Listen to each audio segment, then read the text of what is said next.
Alors Christophe Ménissier, on accueille Flore Chéry. Bonjour Flore, vous avez passé de bonnes vacances? Bonjour Brigitte, très bien et vous? Parfaitement bien. Et alors, c'est quoi la bonne résolution que vous nous proposez pour cette rentrée? Alors pour cette rentrée, j'ai une bonne résolution à proposer à vos auditeurs et plus particulièrement à vos auditrices pour alléger un petit peu mon travail de chroniqueuse. Alors est-ce qu'on peut se dire qu'en 2019, collectivement, on arrête de se foutre des trucs improbables dans le vagin? Quand je dis des trucs improbables dans le vagin, messieurs, je ne parle évidemment pas de votre bistouquette, même si certaines mériteraient largement cette appellation, ne vous inquiétez pas.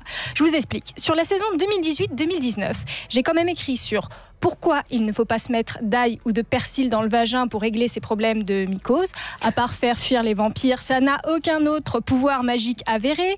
Pourquoi il ne faut pas mettre de paillettes ou de déo à la fraise dans le minou? Oui, c'est chic, mais c'est chimique. De vinaigre de cidre pour tuer les bactéries? Parce que non, mes chéris, les bactéries, c'est utile pour votre santé. De talc, parce que c'est doux, mais c'est cancérigène. De jus de citron, parce que non, vous n'êtes pas une huître. Dans la même veine, si au mois d'août, je pouvais m'éviter la tentation d'écrire des chroniques sur le sujet tendance du moment, je cite, mettre du chocolat chaud dans son vagin est une très mauvaise idée, avec des témoignages de sexologues à l'appui pour vous en convaincre, ça me ferait des vacances. En plus, c'est du bon sens. Déjà, il y a des chocolat chaud. Chocolat chaud, déjà, il y a des façons un peu plus simples de prendre son petit-déj. Et puis entre nous, le marronâtre huileux au niveau de l'entrejambe, ça n'a jamais rendu sexy personne. Et puis nous autres, sexologues, journalistes, animateurs, on va pas vous faire la liste à chaque fois de ce que vous pouvez ou pas vous mettre dans le vagin. Enfin, on a d'autres priorités. On va pas aussi vous parler de décapant, de liquide vaisselle, d'huile de moteur, d'azote liquide. Enfin, ça va quoi, votre vagin, c'est pas un pot-au-feu. Pas besoin d'y mettre un bouquet garni et du vin blanc pour qu'on ait envie de le bouffer.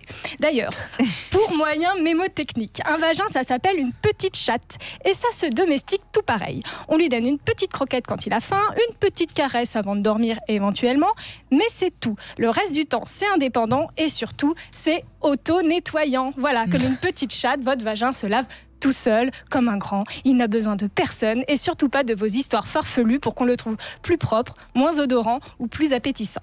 Donc, à la rentrée 2019... Comme ça, il va ronronner.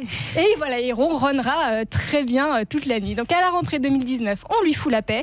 Et si vous ne savez pas quoi faire de votre temps libre, je sais pas, vous pouvez toujours tricoter des costumes miniatures pour les bites de vos maris. Vraiment, ça me fera rire et j'ai hâte d'écrire mes prochaines chroniques dessus.